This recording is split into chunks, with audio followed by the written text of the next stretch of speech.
स्वागत है आपका अपने YouTube चैनल स्टडी विद अमन कुल में। आज हम लाए हैं शिक्षा निदेशालय राष्ट्रीय राजधानी क्षेत्र दिल्ली की कार्यपत्रक नंबर 24 जो कि क्लास 9 के लिए है। सब्जेक्ट आपका हिंदी है, जिसमें अब हम अपना चैप्टर 2 बैलों की कथा कंटिन्यू करेंगे, जिसकी डेट है 3 सितंबर 2021। आप अपना नाम और अपने कक्षा अध्यापक का नाम लिखेंगे। प्यारे बच्चों, 2 बैल की कथा पाठ के अगले अंश को पढ़कर नीचे दिए गए प्रश्नों के उत्तर दीजिए।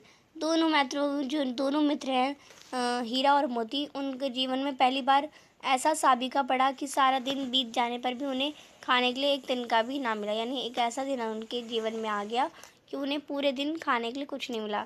उन्हें समझ ही नहीं आता था कि ये ऐसा स्वामी है, इससे तो गया ही अच्छा था।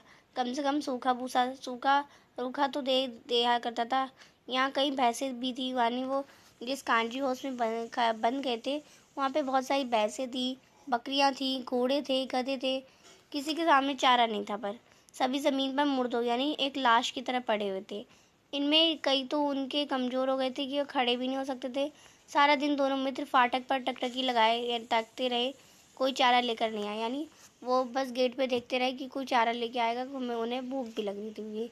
थक हार कर दोनों ने दीवार की नमकीन मिट्टी चाटनी शुरू करी। फिर जब दीवार में जो नमकीन मिट्टी थी उन्होंने वही चाटनी शुरू कर दी, पर इससे उन्हें क्या तृप्ति मिलती, उन्हें तो बहुत भूख लग रही थी। अब इसी से रिलेटेड कुछ क्वेश्चन है। ये दोनों मित्र कौन थे? हीरा और मोती नामक बैल थे, 2 पक्षी थे, गया और झूरी थी, या पड़ोसी और उसका मित्र था। तो हमारे जो हीरा और मोती नामक ये हमारे बैल थे, तो आप इसका आंसर करेंगे हीरा और मोती नामक बैल।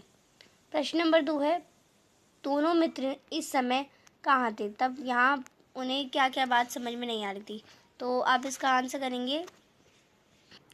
तो दोनों मित्र इस समय कांजी हाउस में थे। दोनों बैल को खाने एक तिनका भी ना दिया था, इसलिए उनको ये समझ नहीं आ रहा था कि उसका मालिक ऐसा क्यों कर रहा है।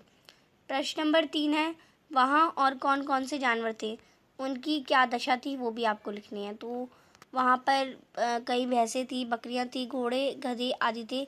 सभी जानवर बहुत कमज़ोर थे। एक लाश, जिंदा लाश की तरह वह पड़े हुए थे, मुर्दों की तरह पड़े हुए थे। प्रश्न नंबर 4 है, हार थक कर बैलों ने भूख मिटाने का क्या उपाय किया? उन्होंने जो नमकीन की दीवार थी उसे चाटना शुरू कर दिया। यानी थक हार कर बैलों ने भूख मिटाने के लिए दीवार की नमकीन मिट्टी को चाटना शुरू कर दिया। प्रश्न नंबर 5 है, साबिका शब्द का अर्थ क्या है? सबक सिखाना, सरोकार, पीछे पढ़ना या सोचना। तो साबिका शब्द का अर्थ है सरोकार। तो आप इसमें जो आपका ऑप्शन है वो आपका सही हो जाएगा। तो आज की जो आपकी वर्कशीट है वो कंप्लीट होती है। आई होप आपको अच्छे से वर्कशीट समझ आ गई।